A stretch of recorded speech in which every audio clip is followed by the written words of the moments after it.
నమస్తే ఫ్రెండ్స్, నేను మీ అడ్వకేట్ రమేష్ పెట్ల. మనం బిఎన్ఎస్ సెక్షన్ 115 గురించి తెలుసుకుందాం. ఈ బిఎన్ఎస్ సెక్షన్ 115 మనకి ఏం తెలియజేస్తుందంటే, జనరల్గా మనం చాలా విషయాలు గమనిస్తుంటాం. ఉద్దేశపూర్వకంగా కావాలని చెప్పేసి మనసులో ఒక రకమైనటువంటి పథకం కావాలని పెట్టుకొని పథకం ప్రకారం ఇష్టపూర్వకంగా మనతో గొడవపడి మనల్ని గాయాల పాలు చేస్తూ ఉంటారు, అంటే మన పైన దాడి చేస్తారు. సో ఎవరైనా ఒక వ్యక్తి వాలంటరీగా మనం కొట్టడము, మనకు గాయాలు అయ్యే విధంగా మనతోని గొడవపడి మన పైన దాడి చేయడము, ఈ విధంగా చేస్తే మాత్రం వాళ్ళకి చట్టపరంగా వాళ్ళకి కఠిన శిక్ష ఉంటుంది, అలాగే జరిమానా కూడా ఉంటుంది.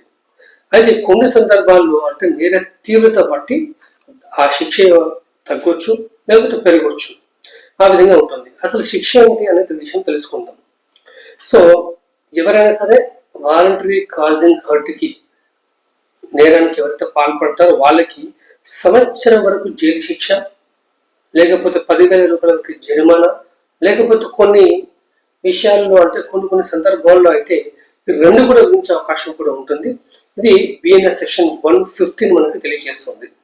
జనరల్గా మనకి పక్కింటి వాళ్ళకి, లేకపోతే ఫ్రెండ్స్కి, పాలనలకు, భూమి తగాదాలు కావచ్చు, లేకపోతే మనం బయటకు వెళ్ళినప్పుడు వేరే వాళ్ళతో ఒక రకమైనటువంటి కాన్వర్జేషన్ అనేది తను పెరిగి ఇంత కూడా పెద్దగా అయిపోయి కొట్టుకోవడం, ఈ విధంగా జరుగుతుంది.